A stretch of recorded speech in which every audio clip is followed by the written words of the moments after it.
नमस्ते, जय हिंद। ये है द आवारा मुसाफिर शो क्लिप्स।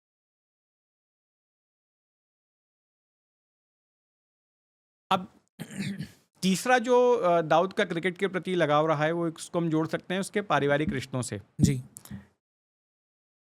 दाऊद इब्राहिम की बेटी माहरुख की शादी पाकिस्तानी क्रिकेटर जावेद मियांदाद के बेटे जुनैद के साथ हुई 23 जुलाई 2005 को।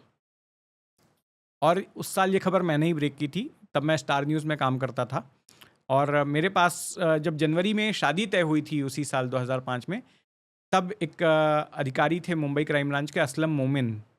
उनके ज़रिए मुझे जानकारी मिली थी कि इस तरह से इनके बीच में शादी हो रही है, और मैंने ही सबसे पहले वो खबर ब्रेक की थी। और इस शादी का रिसेप्शन दुबई में भी हुआ था और कराची में भी हुआ था।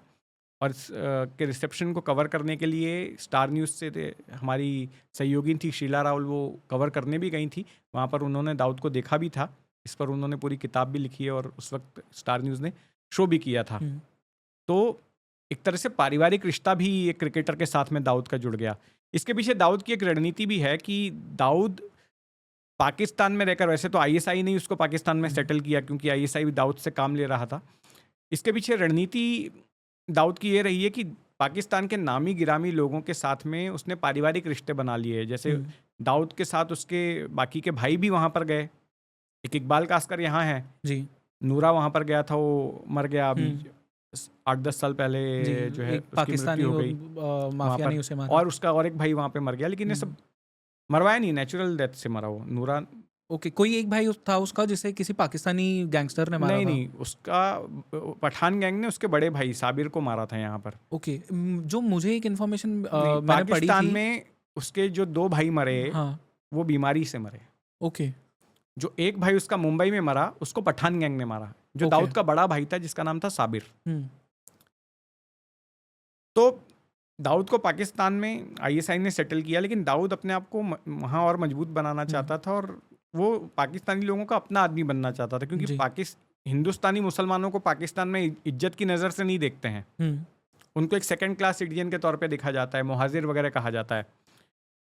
तो दाऊद ने क्या किया कि जो पाकिस्तान के नामी गिरामी पावरफुल लोग थे, उनके साथ इस तरह के पारिवारिक रिश्तेदारी करनी शुरू कर दी, नाते रिश्तेदार बनाने शुरू कर दिए। किसी बड़े आर्मी अधिकारी के साथ अपने किसी भतीजे की या भतीजी की शादी कर दी, किसी रिश्तेदार की शादी कर दी। तो ये सारा कुछ करके दाऊद ने अपनी वहाँ पे पोजीशन बड़ी मजबूत कर दी, और फाइनेंशियली भी। अब तो दाऊद ने मुंबई में अपना ऑपरेशन 2002 से बंद कर दिया है। मेरे ख्याल से नवंबर 2002 के बाद से डी कंपनी ने मुंबई में एक भी गोली नहीं चलाई। राइट। जो लास्ट गोली चलाई थी वो एक केबल ऑपरेटर था, एक केबल चैनल चलाता था जिसका नाम था अली नांजियानी। उसका मर्डर डी कंपनी ने करवाया था, और वो इसलिए करवाया था क्योंकि जो नूरा दाऊद का भाई, उसका किसी प्रॉपर्टी को लेकर इस अली नांजियानी के साथ कोई विवाद हो गया था।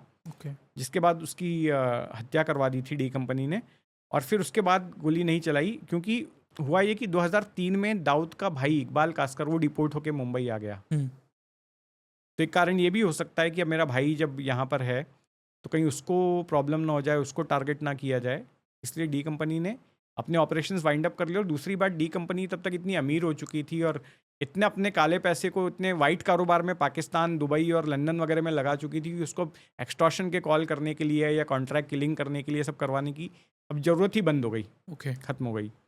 तो सर, ये जब दाऊद इब्राहिम एंटर करता है इस क्रिकेट की वर्ल्ड में, और यहाँ पे जब उसे इतना पैसा मिलने लगता है, और जो आपने फिर ये शादी की भी बात कही, तो बहुत सी उस टाइम पे भी न्यूज़ आई थी कि बहुत सारे बॉलीवुड के लोगों को भी वहाँ पे बुलाया गया था। कुछ डांस करने के लिए गए थे, कुछ सिर्फ अपीयरेंस देने के लिए गए थे। ये क्या स्टोरी थी? नहीं, ये जो शादी है ना, जो दाऊद की बेटी की शादी हुई, इसमें कोई बॉलीवुड का आदमी नहीं गया। उसके बेटे के शादी में शायद गए थे। जो आप वीडियो देखते हैं ना, जो टीवी पे ब्लैक एंड वाइट और जो VHS में जो लिया गया था, वो था 1990 का वीडियो। ओके। उसमें दाऊद के एक भाई की शादी थी, मेरे ख्याल से वो हुमायूं की शादी थी, दाऊद का भाई। उसकी शादी में तमाम फिल्मी सितारे और ये तमाम लोग गए थे। ओके। वो तब का वीडियो है। लेकिन तब तक क्या दाऊद जो है आतंकवादी नहीं घोषित हुआ था ना। तब तक दाऊद, जैसे मैंने बताया कि उसकी इमेज एक गैंगस्टर की ही थी, और लोग उसके साथ उठने बैठने को बड़ी शान समझते थे। लोग सीना तान के फ़ोटो खिंचवाते थे। आप देखिए उस ज़माने के 80s 90s के कितने बड़े बड़े फिल्म स्टार जो है उसके साथ एकदम सीना तान के करेक्ट, हाँ। खड़े हैं और फ़ोटो खिंचा रहे हैं दाऊद के साथ में। हम्म, तो ये तभी का था, लेकिन 93 में जब उसने बम धमाके करवाए और फिर उसके बाद वो दुबई से पाकिस्तान शिफ्ट हो गया, तो उसके बाद से ये सारे लोग जो है उससे कतराते हैं। हाँ, Okay. संजय दत्त टच में था उसके। पाकिस्तान पहुंच गया वो फिर भी? हाँ, संजय दत्त बिल्कुल टच में था। उसका एक ऑडियो भी जो है ना वायरल हुआ था। 2002 अक्टूबर की एक बातचीत है। संजय दत्त जब अपने कुछ दोस्तों के साथ में, शायद हरीश चुगन था, महेश मांजरेकर था और कोई और एक था, ये 3-4 लोग शिरडी जा रहे थे, तो नासिक में रुके थे और रात को शराब पीकर इन लोगों ने फ़ोन लगाया था छोटा शकील को। संजय दत्त ने लगाया था ओके। और उसमें वो छोटा शकील से चिप मांग रहा था। तो छोटा शकील पूछता है, दुबई वाली भेजूँ कि कराची वाली भेजूँ? चिप मतलब? मोबाइल का सिम। ओके। और साथ में और बहुत सारी फिल्म इंडस्ट्री से जुड़ी हुई बातें कर रहा था, ये वही शराब के क्लिप नशे में। वही क्लिप है जिसमें वो उसे बोल रहा है कि करिश्मा के साथ में ऐसी बातें की वगैरह, जो यूट्यूब पे एक क्लिप अवेलेबल है। बहुत करिश्मा सारी को बातें हैं, गालियाँ बहुत दी, सारी। हाँ। करिश्मा नहीं, क्या नाम है, प्रीति जिंटा। हाँ, किसी के बारे में हाँ, तो प्रीति कोई जिंटा के हीरोइन बारे थी। में और गोविंदा के बारे में शिकायत कर रहा था अच्छा। कि भाई सेट पे लेट आता है। तो छोटा शकील ने बोला कि नहीं नहीं, अपनी पिक्चर में बराबर टाइम पे आएगा। और महेश मांजरेकर के हाथ में फिर ये फ़ोन पकड़ाता है, तो महेश मांजरेकर बोलता है कि यार मैं आप पे पिक्चर बनाना चाहता हूँ। ओके। तो छोटा शकील बोलता है, हाँ मैं तुमको भी दे दूंगा, 1-2 सीन दे दूंगा, बता दूंगा। और उस कन्वर्सेशन से एक चीज़ समझ में आती है कि छोटा शकील को फिल्म इंडस्ट्री की अच्छी खासी नॉलेज है, फिल्म मेकिंग की नॉलेज है जी। कि फिल्म में कंटिन्यूटी कैसी होनी चाहिए, फ्रेमिंग कैसी होनी चाहिए, सीन में क्या होना चाहिए। तो उसको देखकर ये लग रहा था कि ना केवल ये लोग फिल्म वालों से पैसा ऐंठते हैं या फिल्मों में पैसा इन्वेस्ट करते हैं, बल्कि फिल्म मेकिंग का भी इनको ज्ञान है। उस कन्वर्सेशन से एक बात ये समझ में आ रही थी, छोटा शकील के जो भी ऑडियो क्लिप्स वायरल हुए थे उससे एक बात पता चल रही थी। क्योंकि शायद जितना मैंने पढ़ा था तो 2000 के पहले बैंक से आपको लोन्स नहीं मिलते थे फिल्म्स बनाने के लिए, एंड ये जो अनऑफिशियल लोन्स फिर गैंगस्टर्स देने लग गए देखिए, थे। मैं आपको एक बात बताता हूँ। बॉलीवुड और अंडरवर्ल्ड के फिल्म जगत के ये जो रिश्ते हैं, ये 3-4 तरह के रिश्ते हैं। पहला रिश्ता शिकार और शिकारी का है। हम्म, शिकारी फिल्मी हस्तियां, शिकार अंडरवर्ल्ड के डॉन। जहां पर अंडरवर्ल्ड के डॉन फिल्मी हस्तियों को फ़ोन करते हैं एक्सटॉर्शन के लिए, पैसा मांगते हैं, पैसा नहीं दो तो उनको मार देते हैं। हम्म, ये पहले तरह का रिश्ता था। दूसरे तरह का रिश्ता था पार्टनरशिप का, जहां पर कि अंडरवर्ल्ड के लोग बॉलीवुड में अपना काला पैसा इन्वेस्ट करते थे, क्योंकि राइट। बॉलीवुड के पास में तब कोई फॉर्मल चैनल्स नहीं होते थे पैसा लगाने के लिए, फिल्म बनाने के लिए, पैसा हासिल करने के लिए। तो कोई जैसे कोई हीरा कारोबारी है, भरत शाह राइट। हीरा कारोबारी थे, वो पैसा देते थे। कोई और इंडस्ट्रियलिस्ट पैसा देता था। हम्म, जिनके पास पैसा होता था वो अपना पैसा फिल्म में लगाते थे राइट। और फिल्म जो प्रॉफिट कमाती थी उससे अपना रिटर्न कमाते थे। तो कोई फॉर्मल चैनल नहीं था। और अंडरवर्ल्ड के पास तो बहुत पैसा था, काला पैसा, और अंडरवर्ल्ड को ज़रूरत थी कि उस काले पैसे को सफ़ेद करे। करेक्ट। तो ये पार्टनरशिप का रिश्ता था। फिर एक रिश्ता था पैट्रन और परफॉर्मर का, जहाँ पर अंडरवर्ल्ड के लोग, खास करके डी कंपनी, बॉलीवुड की हस्तियों को बुलाती थी परफॉर्म करने के लिए। वहाँ पे शोज़ वगैरह करवाए जाते थे दुबई में, शारजा में, और बाकायदा उनको अच्छा मेहनताना दिया जाता था, उनको पैसे दिए जाते थे। कौन से फेमस सेलिब्रिटीज थे जो गए थे दुबई, जिन्हें बुलाया गया हो? बहुत सारे गए। आप अनिल कपूर की तस्वीरें आप देखिए, सब कुछ पब्लिक डोमेन में अवेलेबल है। जया प्रदा को हमने देखा, जॉनी लीवर को देखा, सलमान खान और संजय दत्त, अनिल कपूर, हम्म, कितने सारे। उस वक्त महमूद बहुत ही करीबी माने जाते थे दाऊद के। एक मेरे मित्र हैं एसीपी अविनाश धर्माधिकारी, वो एक किस्सा सुनाते हैं कि जब वो इंस्पेक्टर थे, 80s के एंड की या 90s की शुरुआत की बात होगी, तो एक बार वो किसी काम से महमूद के घर पर गए बैंड्रा में। तो महमूद ने उनको बोला कि ये जो सामने स्क्रीन देख रहे हो, बहुत बड़ा टीवी का स्क्रीन लगा हुआ था। उस ज़माने में लेट 80s में या अर्ली 90s में इतने बड़े बड़े स्क्रीन नहीं हुआ करते थे, दीवार की आकार का बड़ा स्क्रीन था। तो महमूद ने देखा कि ये अविनाश धर्माधिकारी एकदम भौंचक रह गए, इतना बड़ा स्क्रीन देखकर बड़े अमेज थे वो। तो महमूद ने पूछा अविनाश धर्माधिकारी से, पता है ये टीवी किसने दिया? तो अविनाश धर्माधिकारी ने बोला, नहीं, दाऊद भाई ने दिया है। ये एसीपी को बोल रहे हैं वो? एसीपी बाद में हुए, उस वक्त सब इंस्पेक्टर थे। स्टिल पुलिस में तो थे। हाँ, तो उसको बोल रहे थे कि दाऊद भाई ने दिया है। शान से बता रहे थे कि मुझे इतना बड़ा टीवी दाऊद भाई ने गिफ्ट में दिया। और उस वक्त में दाऊद फिल्मी हस्तियों को गिफ्ट वगैरह देता था। करेक्ट। बड़े पुलिस वालों को देता था। मुझे लोग बताते हैं कि दिवाली पर एक बार तो उसने कई मुंबई पुलिस के अधिकारियों को जो है, और हर रैंक के अधिकारियों को वीसीआर गिफ्ट में दिया था। अच्छा। दिवाली पर आम भेजे जाते थे उसकी तरफ से। क्रॉफर्ड मार्केट के पास एक आम की बखार हुआ करती थी, वहाँ से उसको लिस्ट भेज दी जाती थी कि इतने इतने लोगों के यहाँ पे आम की डिलीवरी करनी है, तो टोकरियाँ Okay. पहुँच जाती थी। तो ये सारा करता था, और जिनको भी वो बुलाता था परफॉर्मेंस के लिए, उनको अच्छा खासा पैसा देता था। यह है कि दाऊद ने अगर कॉल किया है तो जाना पड़ेगा। ये था कि वो ना नहीं बोल सकता है, लेकिन पैसा बहुत देता था, गिफ्ट भी देता था। अक्सर वो सोने के, जैसे मैंने क्रिकेट वाले इंसिडेंट में सुनाया, सोने के बिस्किट्स गिफ्ट में दिया करता था। सर, डी कंपनी या दाऊद इब्राहिम की फेवरेट हीरोइन कौन सी थी? क्योंकि मैंने सुना है कि ये काम भी बहुत ज़्यादा दिलाते थे, फिल्म्स में रोल्स वगैरह भी दिलवाते थे। नहीं, दाऊद की फेवरेट तो मंदाकिनी, ये तो हर कोई जानता है, पब्लिक डोमेन में सारा कुछ छपा हुआ है। तस्वीरें भी हैं दाऊद के साथ, क्रिकेट देखते हुए की तस्वीरें हैं। तो ये कोई नई जानकारी नहीं है। पर ये मतलब बाकी हीरोइनों को भी रोल्स वगैरह दिलवाने का काम। हाँ, ये बात सही है। जैसे जब अबू सलेम डी कंपनी के साथ में था, तो एक पाकिस्तानी हीरोइन थी जिसका नाम था अनीता अयूब। ओके। तो अनीता अयूब को यहाँ पर जो है काम दिलवाया गया था डी कंपनी से, और एक की हत्या भी करवा दी थी। अच्छा। हाँ, एक शख्स की, एक फिल्मी हस्ती की हत्या भी करवाई गई थी, क्योंकि उसका अनीता अयूब में यहाँ पर इंटरेस्ट था। और बाद में अनीता अयूब पर यह भी शक जताया गया था कि वो पाकिस्तान के लिए स्पाइंग करती है। बाद में वो चली गई भी, बताते हैं कि अमेरिका में या कहीं रहती है वो।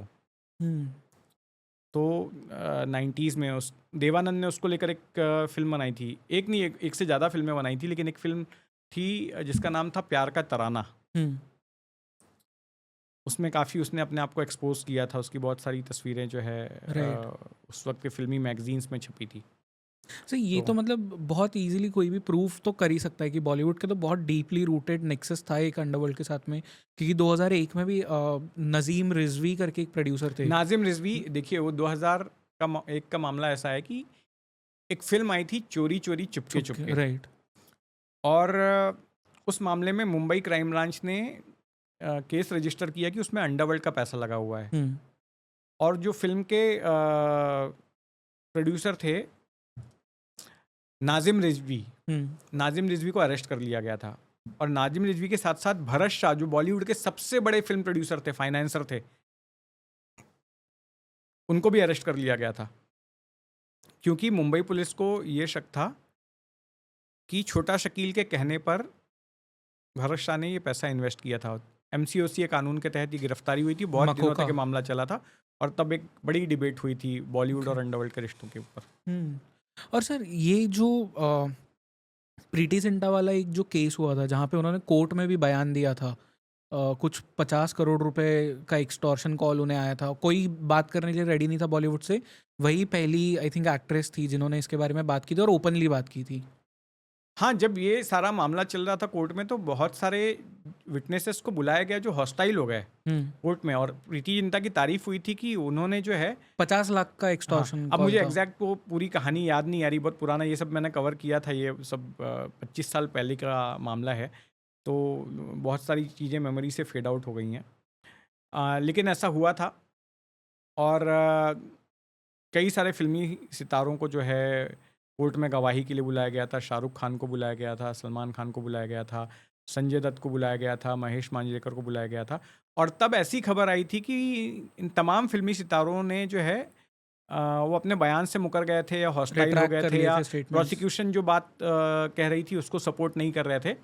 इस तरह की बात हुई थी। लेकिन प्रीति जिंटा की इसलिए तारीफ हुई थी कि वो अंडरवर्ल्ड से डरी नहीं और उसने खुलकर कोर्ट के सामने अंडरवर्ल्ड के खिलाफ, डी कंपनी के खिलाफ अपना बयान दिया था और पूरी बात बताई थी, जो भी उसके साथ हुआ था, जिस तरह के कॉल्स आए थे, जो धमकी दी गई थी, वो निडर होकर उसने अपनी बात पूरी कही थी। तो लोग ये कह रहे थे कि देखो, एक हीरोइन, एक महिला होकर भी जो है ना, इसने जो बहादुरी दिखाई, जो निडरता दिखाई, और वहाँ पर कई ऐसे ऐसे नाम जो फिल्मों में हीरो बनते हैं वो अंडरवर्ल्ड के सामने दब गए या डर गए या झुक गए, जो भी। ओके, सही। जैसा आपने एक कपिल देव की वो स्टोरी बताई कि जहाँ पे उसने दाऊद इब्राहिम को बाहर निकाल दिया था ड्रेसिंग रूम से, ऐसे ही कोई एक्टर्स भी थे जो, मतलब प्रीति जिंटा जैसे ही, कि जो झुके नहीं इन गैंगस्टर्स के सामने?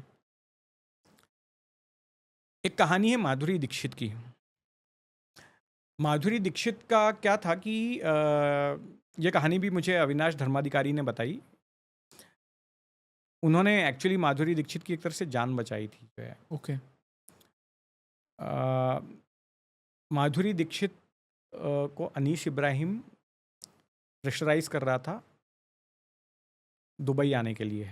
90s की बात है, गलत इरादे से, क्योंकि बहुत सारी हीरोइनों को बुला रहा था और वहाँ पर जब जिनको भी बुलाता था गिफ्ट वगैरह भी देता था और जो उसको करना होता था वो करता था। तो माधुरी दीक्षित पर भी उसकी नज़र थी, लेकिन माधुरी दीक्षित ने उसकी मांगों के सामने घुटने नहीं टेके, उसने इनकार कर दिया जाने से।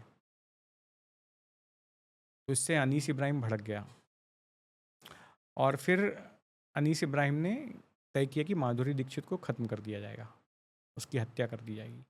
तो इस पर ये जानकारी क्राइम ब्रांच को आई और क्राइम ब्रांच ने फिर सुरक्षा दे रखी थी और वॉच भी कर रही थी जिनसे बात चल रही थी डी कंपनी की। और फिर उसके बाद में कुछ साल के लिए माधुरी दीक्षित इंडिया के बाहर चली गई। ओके। तो एक बहुत बड़ा थ्रेट था, लेकिन माधुरी ने उसके आगे अपने घुटने नहीं टेके। और भी कई सारे फिल्म स्टार जिन्होंने अपने आप को अंडरवर्ल्ड से दूर रखा। शाहरुख खान के बारे में कभी ऐसा नहीं आया कि शाहरुख खान किसी अंडरवर्ल्ड की पार्टी में जाकर नाचे हों या किसी अंडरवर्ल्ड डॉन के साथ में तस्वीरें रही हों। आमिर खान के साथ में भी मैंने कभी नहीं सुना जी। ना, तो कभी ऐसा देखा। अमिताभ बच्चन, हाँ, अमिताभ बच्चन जो पुराने जो डॉन थे डी कंपनी के पहले के, जो है ना, हाजी मस्तान और करीम लाला के दौर में, उस वक्त में इनकी कुछ तस्वीरें आई हैं जहाँ पर हाजी मस्तान जो है करीम लाला के साथ शायद दिख रहे हैं, अमिताभ बच्चन, शशि कपूर और करीम लाला, ओके, ये लोग रहे हैं। और उस वक्त के तो बहुत कई सारे बड़े राजनेता, अभिनेता, इन सब के साथ में इनकी तस्वीरें हैं। तो उस वक्त पे भी ये, मतलब फिल्म्स को प्रोड्यूस करने का काम हो रहा था, मतलब जो पुराने गैंगस्टर्स थे उनके द्वारा भी फिल्मी हस्तियों के साथ इनका उठना बैठना तो था। ओके। और जाहिर तौर पर जैसा मैंने कहा कि उस वक्त कोई फॉर्मल चैनल्स नहीं थे फिल्म फाइनेंस के, और इनके पास पैसा बहुत था, तो फिल्मों में पैसा तो ये लगाते थे, कई बार घुमा के लगाते थे किसी फ्रंट आदमी के थ्रू। राइट।